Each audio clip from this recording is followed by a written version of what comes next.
बाबा जुंदे जी को परमात्मा परमपूज्य परमात्मा एक सेवक मंडळ वर्धमान नगर नागपूरच्या वतीने बाबाच्या आदेशानुसार आजचे हे 9वे हवन सन्माननीय जितूदादा पोटभरे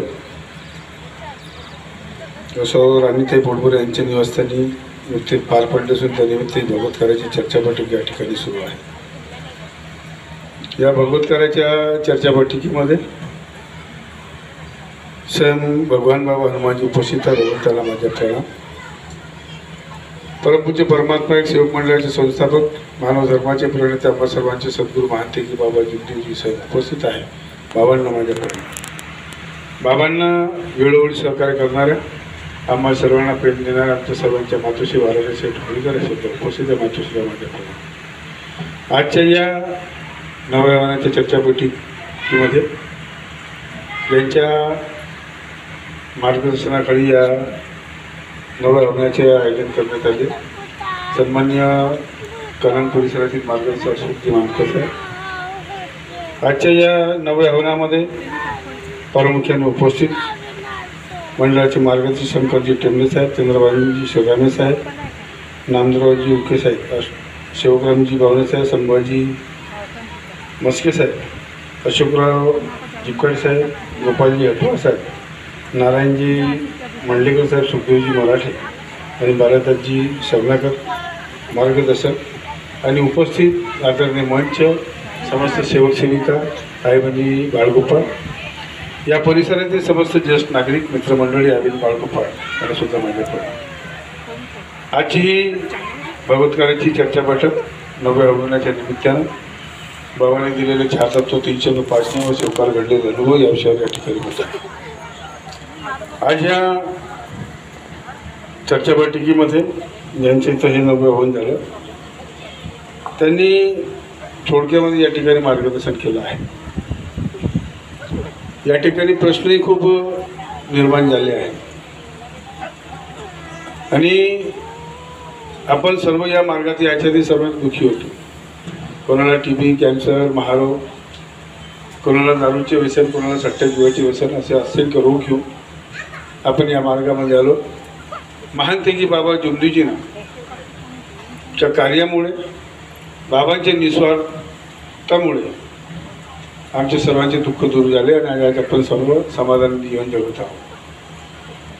मी मार्गात आलो, मला व्यसन नव्हतं, दारूचं व्यसन नव्हतं, सट्ट्याजुवाचे व्यसन नव्हतं। माझ्या पत्नीने मला मार्गामध्ये आणलं किंवा आपण या मार्गामध्ये जाऊ, कारण हा मार्ग चांगला होता। आमचे सर्व नातेवाईक पुष्कळचे लोक या मार्गामध्ये होते। मी माझ्या पत्नीला सांगितलं की बा आपल्याला व्यसन नाही आहे, काही नाही, मग आपण या मार्गामध्ये जायचं कसं? माझ्या आईला भूतबाधा होती, ती माझी आई माझ्या लहान भावासोबत राहत होती।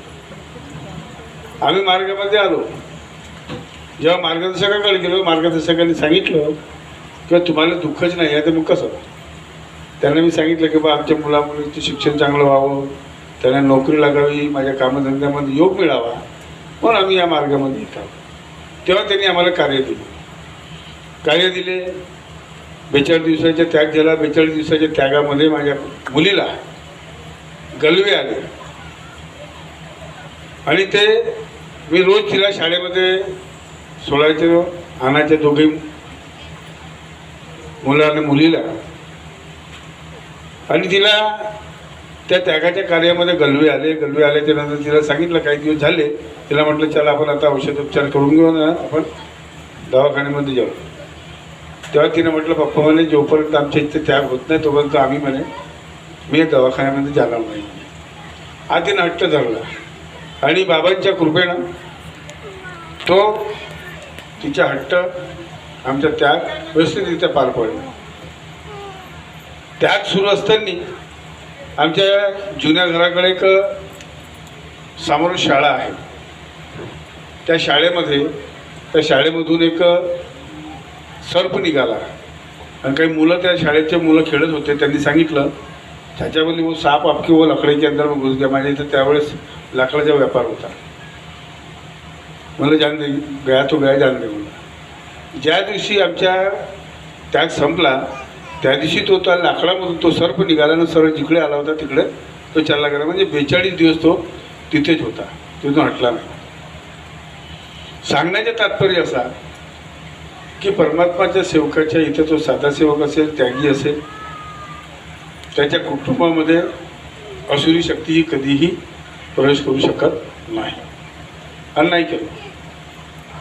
आणि ज्या दिवशी आम्ही मार्गामध्ये येतो प्रत्येक कुटुंबाच्या लोकांनी, त्या प्रत्येक कुटुंबाच्या लोकांनी एक गोष्ट पहिली लक्षात ठेवायला पाहिजे की पहिला जो दिवस आमच्या होता जीवनाच्या पहिला, ज्या मी मार्गामध्ये आलो तर मार्गात कशा करता आलो हे जर प्रत्येक लोकांनी जर समजा लक्षात जर ठेवलं तर जीवनामध्ये आमच्या कुटुंबामध्ये कधी दुःख येणार नाही. परंतु हा शरीर आहे, शरीर हा नश्वर आहे, त्या शरीरामध्ये कुठं कमी जास्त होऊ शकते आणि आपल्या शरीराची हानीसुद्धा होऊ शकते. आणि म्हणून तो प्रथम दिवस जीवनाच्या अंतिम समयापर्यंत वेळोवेळी आपल्याला त्या गोष्टीची आठवण ठेवणं अत्यंत गरजेचं आहे. या ठिकाणी पुष्कळसं आमच्या कल्पनाताई कुंभलकर आहे, तिने मार्गदर्शन केलं. पुष्कळशा लोकांनी या ठिकाणी मार्गदर्शन केलं. मार्गदर्शन करत असताना महातेजी बाबा जिमदेजींनी एकच गोष्ट सांगितली आहे की तत्वशब्द नियम. जर जो तत्वशब्द नियमाने जर वागत असेल त्याच्या जीवनामध्ये कधीही कुठेही कमी पडणार नाही. तो गरीब किंवा दुःखी राहणार नाही. आणि तो दुःखी जर असेल, गरीब जर असेल तर तो आपल्या कर्माने. आम्ही पाहतो की 50-50 वर्षाचे, 60-60 वर्षाचे जुने लोक या मार्गामध्ये आहे, ज्यांनी बाबासोबत दौरे केले, प्रवास केला, राहिले, स्वयंपाक करून चारला. परंतु आज त्या लोकांची परिस्थिती खराब आहे. आज जो मार्गामध्ये 10-5 वर्षाचे जे लोक मार्गामध्ये आलेले आहे आज त्यांची परिस्थिती उंचावली आहे. त्याचे कारण काय?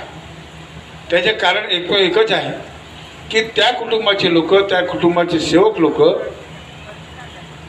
ध्यान, एक चित्त, एक लक्ष, एक भगवान